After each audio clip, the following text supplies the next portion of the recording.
Guys এটা ৰুমত চাৰিজন মৰিবই নোৱাৰে। আমিও বেংগলৰত থাকোঁ ন, বেংগলৰত আমিও থাকোঁ। 4 বছৰ হৈ গ'ল বেংগলৰত থাকা, আমিও দৰ্জা লক কৰি কিনে ঘুমাওঁ, কিন্তু আমিতো মৰা নাই ন। হা, ইয়াতে বহুত ডাঙৰ ৰহস্য সোমাই আছে। আৰু সেই মৃত্যু হোৱা ঘৰৰ মানুহ নিজে কৈছে, যিজন ল'ৰা বাচিছে, 5জন আছিলে, টোটাল 5জন আছিলেতো, 4জনে মৰিছে, এজনে বাচিছে। সেই বাচা ল'ৰাজনক তদন্ত কৰিব দিছে, সকলোখিনি কথা ওলাই আহিব। ঠিক আছে, বেংগলৰত আমিও থাকিছোঁ ভাই, আমিতো কেতিয়া মৰা নাই, আমিও দৰ্জা লক কৰি ঘুমাওঁ দিনত, চব পিনে লক কৰি দিওঁ আমি। আমাৰ ৰুমতো চিলিণ্ডাৰ আছে ন, আমিতো কেতিয়াও মৰা নাই ন। ঠিক আছে, এজন বাৰু কিবা এটা বেমাৰ থাকোঁতে কিবা এটা প্ৰব্লেম হৈ যাব, মৰিব পাৰে, কিন্তু চাৰিজন ল'ৰাটো মৰিব নোৱাৰে ন। কথাটো আপোনালোকে ভাবকচোন, 4জন ল'ৰা কেনেকৈ মৰি যাব? আজি সেই 4জন অকল বেংগলৰত নাইতো, কিমান লাখ, 25 লাখ 26 লাখ মানুহ অসমীয়া ল'ৰা আজি বেংগলৰত আছে। সকলো ল'ৰা ছোৱালী দৰ্জা লক কৰিয়ে ঘুমায়। আজিলৈকেতো তেনেকুৱা কেছ হোৱা নাই আমাৰ বেংগলৰত। বহুত ডাঙৰ তদন্ত চলি আছে, বহুত ডাঙৰ কেছ হৈ আছে। আপোনালোকে, মই এটাই ৰিকুৱেষ্ট কৰিম অসম চৰকাৰক, যাতে এই যোনজন ল'ৰা এতিয়া জীয়াই আছে, তেওঁলোকৰ লগৰীয়া বন্ধু, তেওঁ ভালকৈ পুছতাছ কৰক, সকলোখিনি কথা ওলাই আহিব। এটা ল'ৰা মুখ পিন্ধি ফেন ওলাই আছিলে বুলি কৈছে। মুখ পিন্ধি ফেন এনেকৈ ওলালে নেকি? এনেইতো নোলায় ন, কিবা বিষ খালেহে ওলায়।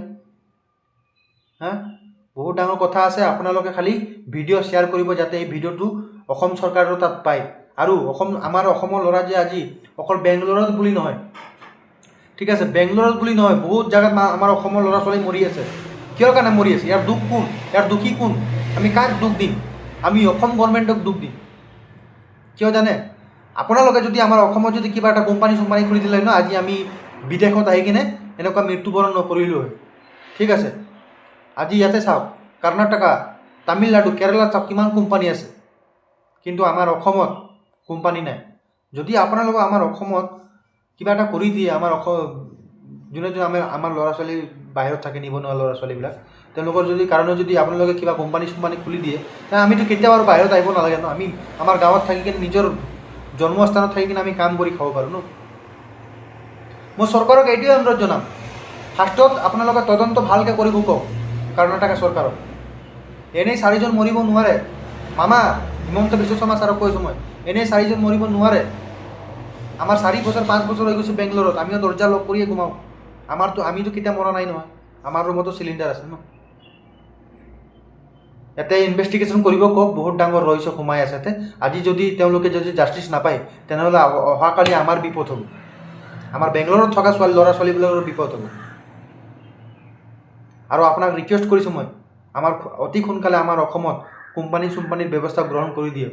কাৰণ বহুত নিবনুৱা ল'ৰা ছোৱালী আজি বেংগলোৰ বুলি নহয়, প্ৰত্যেকটো ষ্টেটত আছে। প্ৰত্যেকটো ষ্টেটত আমাৰ ল'ৰা ছোৱালীবিলাকক বহুত টৰ্চাৰ কৰা হয়। আমি ইমান সহ্য কৰিও তথাপি আমাৰ ঘৰৰ ফেমিলিৰ মুখ চাই কিনে আমি বাহিৰত কাম কৰিবলগীয়া হয়।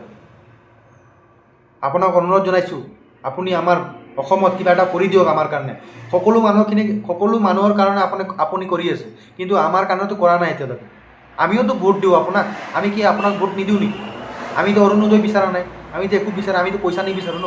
আমাক কোম্পানী খুলি দিয়ক, আমি কৰ্ম কৰি খাম আমাৰ অসমত। বেলেগ আৰু একো নকওঁ মামা, আপোনাক মই ৰিকুৱেষ্ট কৰি আছোঁ, যাতে আমাৰ অসমত কিবা এটা কৰক। আমাৰ অসমীয়া ল'ৰা ছোৱালী আমাৰ গাঁৱতে থাকি, আমাৰ জন্মস্থানত থাকি কিনে আমি কাম কৰি খাব পাৰিম, যাতে বেলেগৰ টৰ্চাৰ শুনাতকৈ আমাৰ গাঁৱতে থাকি কিনে আমি কষ্ট কৰি খাম। জয় আই অসম।